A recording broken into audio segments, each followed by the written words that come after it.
فرماتے ہیں کہ اگر اللہ تعالیٰ لوگوں کو ان کے ظلم کی بنا پہ پکڑنا شروع کر دے، ظلم چاہے عقیدے کا ہو یا عمل کا ہو، عقیدے کا ظلم شرک ہے، جیسے قرآن میں آتا ہے ان الشرک لظلم عظیم، شرک بہت بڑا ظلم ہے، اور ظلم کے مفہوم میں بدعملی بھی داخل ہے۔ دنیا میں جتنی برائیاں ہو رہی ہیں،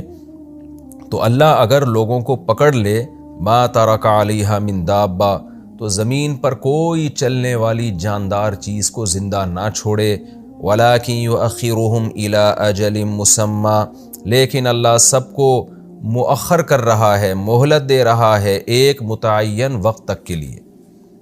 بار بار قرآن اس بات کو دہراتا ہے، وجہ اس کی یہ کہ نافرمان اور مشرک لوگ اور اسلام سے بغاوت کرنے والے لوگ، اللہ کے دین کو نہ ماننے والے لوگ، وہ بار بار اس خوش فہمی میں مبتلا رہتے ہیں کہ اگر ہم باطل پر ہیں تو عذاب آتا کیوں نہیں ہے، فوراً ہم تباہ و برباد کیوں نہیں ہو جاتے۔ تو قرآن میں اس مضمون کا بہت تکرار ہے کہ بھئی تمہارے جرائم ایسے ہیں کہ اگر پکڑنے پر آ جائے نا اللہ تعالیٰ تو پوری زمین کو تباہ و برباد کر دے، یعنی جرم تمہارا کم نہیں ہے، لیکن بات یہ ہے کہ کتنا ہی بڑا جرم ہو، اللہ نے ایک ٹائم رکھا ہوا ہے نا، یہ دنیا دارالامتحان ہے، اگر اللہ مار کے ختم ہی کر دے گا تو امتحان کہاں سے ہوگا؟ تو اس خوش فہمی میں نہ رہو کہ آخرت میں بھی سزا نہیں ملے گی، اللہ نے ایک دن رکھا ہوا ہے، فَإِذَا جَاءَ أَجَلُهُمْ، بس جب اجل آ جائے گی، مدت آ جائے گی، لَا يَسْتَأْخِرُونَ سَاعَةً وَلَا يَسْتَقْدِمُونَ، تو نہ یہ مؤخر ہو سکیں گے نہ یہ مقدم ہو سکیں گے، یعنی اس ساعت سے ایک گھڑی بھی ان کو تاخیر نہیں ہوگی کہ ساعت آ جائے اور اللہ ان کو مہلت دے دے، اور نہ ایسے ہوگا کہ ساعت سے پہلے اللہ ان کو مار دے، تو نہ مقدم ہوں گے نہ مؤخر ہوں گے۔ وَيَجْعَلُونَ لِلَّهِ مَا يَكْرَهُونَ وَتَصِفُ أَلْسِنَتُهُمُ الْكَذِبَ، اور یہ لوگ اللہ کے لیے اس چیز کو بناتے ہیں ما یکرہون، جس چیز کو خود یہ ناپسند کرتے ہیں، جیسے کہ پچھلے رکوع میں آیا تھا نا اپنے لیے بیٹیاں پسند ہی نہیں کرتے تھے، تو اس کی نسبت اللہ کی طرف کر رہے ہوتے ہیں۔ وَتَصِفُ أَلْسِنَتُهُمُ الْكَذِبَ، اور ان کی زبانیں جھوٹ بیان کرتی ہیں، وہ جھوٹ کیا ہے؟ أَنَّ لَهُمُ الْحُسْنَى، کہ ان کے لیے اچھا ٹھکانہ ہے، تو یہ زبانیں ان کی جھوٹ بولتی ہیں، سمجھتی ہے، دعویٰ کرتے ہیں کہ اگر بالفرض آخرت ہوئی تو وہاں بھی ہمیں اچھا ٹھکانہ ملے گا، کہ ہم نے کون سا جرم کر لیا۔ لا جرم ان لهم النار، اس میں کوئی شک نہیں ہے کہ ان کے لیے آگ ہے، وانہم مفرطون، اور یہ لوگ آگ میں پہل کیے جائیں گے، کیونکہ شرک اور کفر کا گناہ سب سے زیادہ ہے، تو اس لیے وہاں بھی مشرک کو سب سے پہلے جہنم کی آگ میں ڈالا جائے گا۔ تاللہ لقد ارسلنا الی امم من قبلک، اللہ کی قسم ہم نے آپ سے پہلے بھی بہت ساری قوموں کی طرف پیغمبروں کو بھیجا۔ فزین لہم الشیطان اعمالہم، شیطان نے ان کے اعمال کو ان کی نظروں میں مزین کر دیا۔ اس کی تفسیر کئی بار بیان کی جا چکی ہے کہ شیطان کیا کرتا ہے، برائی پہ لیبل اچھائی کا لگا دیتا ہے، اٹریکٹیو بنا دیتا ہے اس کو، تو جو بھی شیطان کو راضی کرتا ہے، جرم کرتا ہے، وہ بھی دلائل کے انبار لگا دیتا ہے۔ آج اس کی صبح و شام ہم اس کا مشاہدہ کرتے ہیں، ہر بری سے بری چیز پر جو ہے نا ایک لیبل اچھا لگا دیا جاتا ہے اور اس کو خوشنما نعروں سے مزین کر دیا جاتا ہے، حالانکہ وہ ہوتی برائی ہے۔ عورت کی آزادی کے نام پہ آپ دیکھ سکتے ہیں، اسی طرح بچوں کو ماں باپ کا باغی بنایا جا رہا ہے، اور اس کو ہیومن رائٹس کے نام پہ، کہ بچوں کی آزادی کے نام پہ عورت کو شوہر کا باغی بنایا جا رہا ہے، اس کو ویمن رائٹس کے نام پہ کہ عورت کا حق ہے، تو ملازم کو اپنے مالک سے باغی بنایا جا رہا ہے، ہر طرف سے بغاوت کا ایک ماحول پیدا کیا جا رہا ہے، اور انسانوں کے ریلیشن آپس میں کمزور ہو رہے ہیں، لیبل آزادی، لیبل آزادی۔ تو یہی مطلب ہے، پچھلی امتوں میں بھی ایسے ہی ہوا کہ فزین لہم الشیطان اعمالہم، شیطان نے ان کے اعمال یعنی برے اعمال کو ان کے لیے مزین کر دیا۔ فہو ولیہم اليوم، پس آج بھی یہ ان کا ولی ہے، یعنی وہی شیطان جس نے پچھلی امتوں کو تباہ کیا، آج بھی ان کا ولی یہی شیطان ہے، تو اسی طریقے سے ان کو تباہ کر رہا ہے جیسے پچھلی امتوں کو تباہ کیا۔ وَلَهُمْ عَذَابٌ أَلِيمٌ، اور ان سب کے لیے دردناک عذاب ہے۔ وَمَا أَنزَلْنَا عَلَيْكَ الْكِتَابَ، اگلی آیت کا جو مفہوم ہے وہ یہ ہے کہ جب شیطان ہر برے عمل کو مزین کر کے پیش کر رہا ہے تو ضرورت اس بات کی تھی کہ اللہ آسمانی وحی نازل کر کے خود لوگوں کو ایکسپلین کرے، ڈیفائن کرے، کہ صحیح کیا ہے اور غلط کیا ہے، کیونکہ اللہ سے زیادہ بات کسی کی درست نہیں ہو سکتی۔ تو اس لیے قرآن نے کہا کہ شیطان کی اتباع مت کرو،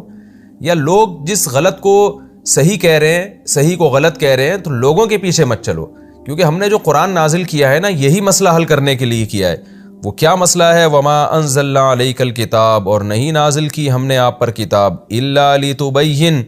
مگر صرف اس لیے تاکہ آپ لوگوں کے سامنے کھول کھول کر بیان کر دیں، الذی، ان چیزوں کو، اختلفوا فیہ، جن میں یہ اختلاف کر رہے ہیں، یعنی اس وقت اختلاف کر رہے ہیں یا قیامت تک اختلاف کریں گے، ہر چیز کو کھول کے بیان کر دیں۔ تو قرآن نے کھول کے بیان کر دیا۔ سب سے پہلی بات، وہ لوگ اختلاف کرتے تھے شرک کے مسئلے میں، قرآن نے، اور ان کے پاس اپنے اپنے دلائل تھے، قرآن نے بیان کر دیا کہ شرک اللہ کو پسند نہیں ہے۔ بہت سے لوگ زنا کو حلال سمجھتے ہیں، قرآن نے بیان کر دیا زنا اللہ کو پسند نہیں ہے۔ ہومو سیکچولیٹی کو پروموٹ کیا جا رہا ہے، قرآن نے بیان کر دیا اللہ کو یہ عمل پسند نہیں ہے۔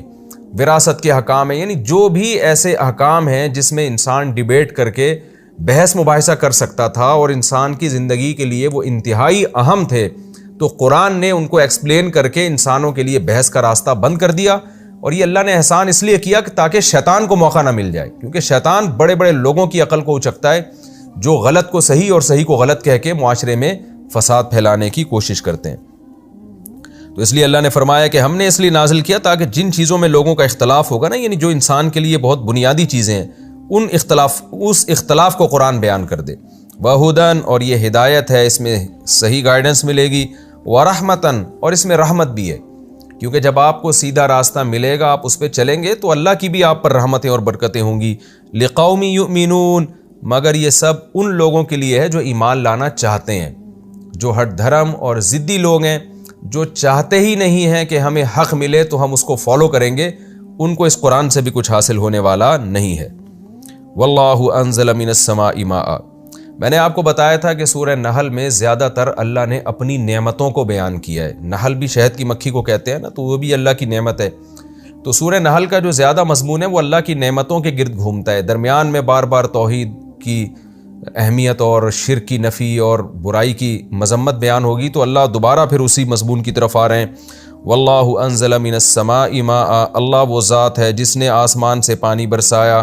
فاحیا به الارض بعد موتها، پھر اس نے اس پانی کے ذریعے زمین کو زندہ کیا اس زمین کے مردہ ہونے کے بعد۔ دیکھیں یہ دنیا میں سب سے عجیب کام جس پہ یعنی سائنسدان بھی حیران ہیں اور اب تک اس کو ڈیفائن نہیں کیا جا سکا، وہ کیا ہے، مردہ میں حیات کیسے پڑتی ہے۔ یہ تو ہم چیزوں کو دیکھ رہے ہیں نا تو ایمان لے آتے ہیں، لیکن کوئی بنجر زمین ہو، ہم نے اس میں کبھی درخت یا پودا اگتا ہوا نہ دیکھا ہو، اور اس کے بارے میں کوئی یہ کہے کہ اس میں پانی برسے گا اور لہلہاتی فصلیں اگیں گی، گندم اگے گا، خربوزے اگیں گے، انار اگے گا، تو دنیا میں کوئی بھی اس بات کو نہیں مانتا، وہ کہتا ہے یہ ہو ہی نہیں سکتا۔ ہم اس لیے مان رہے ہیں کہ ہم صبح و شام یہ منظر اپنی آنکھوں سے دیکھ رہے ہیں۔ تو اللہ اس منظر کو قرآن میں بار بار بیان کرتا ہے کہ یہ خدا کے ہونے کی دلیل ہے کہ اس نے زمین میں اس طرح کے سافٹ ویئر انسٹال کر دیے ہیں، ایسا سسٹم زمین کے اندر بنا دیا ہے کہ صرف پانی برسنے کی دیر ہوتی ہے اور کیسی لہلہاتی فصلیں اس سے اور کیسے خوش ذائقہ پھل اس کے اندر سے پیدا ہوتے ہیں۔ تو واللہ انزل من السماء ماء، اللہ وہ ذات ہے جس نے آسمان سے پانی برسایا، فاحیا به الارض بعد موتها، پھر اس نے اس پانی کے ذریعے زمین کو زندہ کیا اس زمین کے مردہ ہونے کے بعد۔ ان فی ذلک لآیہ، بے شک اس بات میں بڑی نشانی ہے، لقوم یسمعون، ان لوگوں کے لیے جو سننا چاہتے ہیں، جو چاہتے ہیں کہ ہم حق کو سنیں تو اس کو فالو کریں گے، جو چاہتے ہیں، تو ان لوگوں کے لیے صرف اس زمین میں ہی بہت بڑی نشانی ہے کہ یہ زمین خود نہیں بن سکتی، یہ نظام خود بخود وجود میں نہیں آ سکتا، اور جس نے یہ نظام بنایا ہے وہ انسان پر بہت مہربان